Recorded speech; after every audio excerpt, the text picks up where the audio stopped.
Welcome, everybody.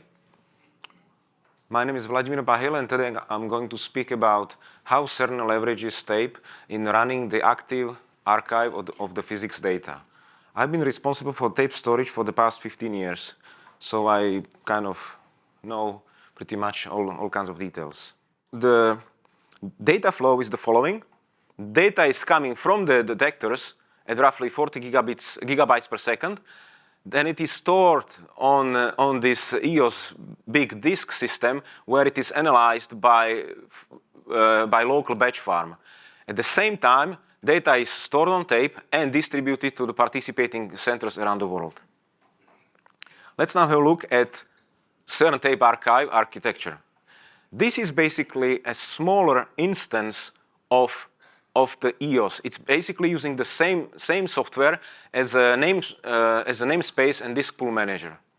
However, it is, instead of using spinning disks, it's using the SSDs. So while the big EOS with the spinning disk is capacity oriented and the bandwidth is a byproduct, the SSD-based CTA instance, CERN Tape Archive instance, is really throughput-oriented, and there is essentially zero capacity because all files are just transitioning through this instance. Now I'm going to speak about the technology, the tape technology itself that we are using.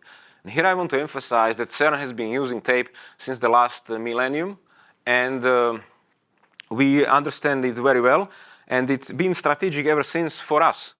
Looking now really deep at the tape infrastructure, what we have, it's obviously dominated by the archive of the physics data, where we have provision capacity of over 500 petabytes. It is using 5 libraries for now from 2 different vendors, and we are using both available tape enterprise and LTO technologies available. Smaller installation to this is a backup of the business data. There we have license capacity of 15 petabytes. It is using basically the same libraries, but in partitions, just partitions of the existing libraries. And it is also using the both available enterprise and LTO technologies, just a little bit older generation. Now coming back to CERN, so what is the outlook for our archive? And this is a chart from one of the experiments, in particular Atlas experiment, where they discuss that the disk storage needs based on their 2017 computing model. You can see the blue dots for the high luminosity increase of the LHC, upgrade of the LHC, it just explodes exponentially.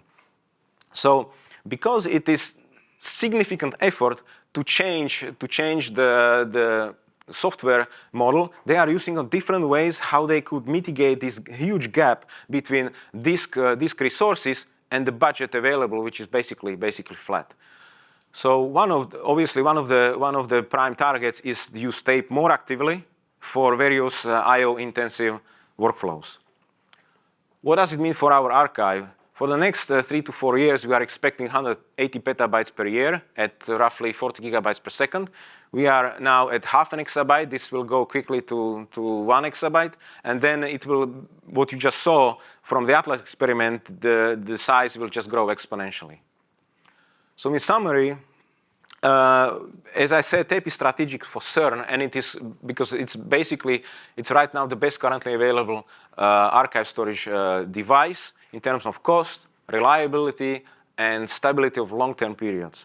CERN is investing in tape for the current run, LHC run 3, but also for a high luminosity LHC up to 2030.